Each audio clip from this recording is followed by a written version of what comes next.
இந்தியாவில் வழங்கப்படுற 4 முக்கியமான உயரிய விருதுகள். ஃபர்ஸ்ட் ஒன் என்ன அப்படின்னு பார்த்தோம்னா பாரத ரத்னா, பத்மஸ்ரீ, பத்மபூஷன், பத்மவிபூஷன். இந்த 4 விருதுலயும் முக்கியமான முதல் இடத்துல இருக்கிறது பாரத ரத்னா. இன்னைக்கு இத பத்தி தான் பேச போறோம். பாரத ரத்னா விருது வாங்குனவங்களுக்கு இந்தியாவுல என்னென்ன மாதிரியான சலுகைகள் கிடைக்குது அப்படிங்கறத இன்னைக்கு நம்ம இந்த வீடியோல தெரிஞ்சுக்க போறோம். அதுக்கு முன்னாடி இந்த வருஷத்துக்கு கிட்டத்தட்ட பத்மஸ்ரீ, பத்மபூஷன், பத்மவிபூஷன் விருதுகள் கிட்டத்தட்ட இந்தியாவுல 131 பேருக்கு வந்து வழங்க போறாங்க. அதுலயும் குறிப்பா தமிழ்நாட்டுல 13 பேர் வந்து செலக்ட் ஆயிருக்காங்க. பாரத ரத்னா விருது அப்படிங்கிறது இந்தியாவுல எதுக்கு கொடுக்குறாங்க அப்படின்னு பார்த்தோம்னா கல்வி, அறிவியல், இலக்கியம் இந்த மாதிரியான துறைகளை சிறந்து விளங்குறவங்களுக்கு பாரத ரத்னா விருது வந்து கொடுக்குறாங்க. உதாரணமா எடுத்துக்கிட்டோம் அப்படின்னா நம்மளோட சச்சின் டெண்டுல்கர் அவர்களுக்கு விளையாட்டு துறையில சிறந்து விளங்குறதுனால இந்த ஒரு பாரத ரத்னா விருது வந்து கொடுத்திருக்காங்க. இந்த பாரத ரத்னா விருது கொடுத்தவங்களுக்கு எந்த மாதிரியான சலுகைகள் கிடைக்கும் அப்படின்னா ஃபர்ஸ்ட் ஆஃப் ஆல் அவங்களுக்கு எந்த விதமான ரொக்க பணமே வந்து கிடைக்காது. செகண்ட் ஒன் என்ன அப்படின்னு பார்த்தோம்னா அவங்களுக்கு ஒரு சர்டிபிகேட் வந்து கொடுப்பாங்க. அதுல குடியரசுத் தலைவரோட சைன் இருக்கும், பிளஸ் ஒரு மெடல் வந்து கொடுப்பாங்க.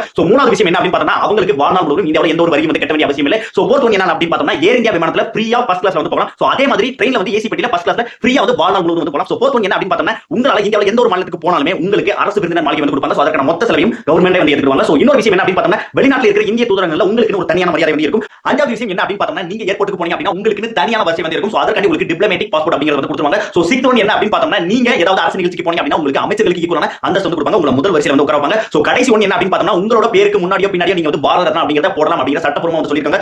இந்த வீடியோ இதோட முடிஞ்சு. இந்த வீடியோ சொன்ன இன்ஃபர்மேஷன் உங்களுக்கு பயனுள்ளதா இருந்தது அப்படின்னா கண்டிப்பா உங்க ஃப்ரெண்ட்ஸ் வந்து ஷேர் பண்ணுங்க. நெக்ஸ்ட் வீடியோல பத்மஸ்ரீ, பத்மபூஷன் சம்பந்தமான விஷயங்களை பத்தி பேச போறோம். தேங்க்ஸ் ஃபார் வாட்சிங். Good bye.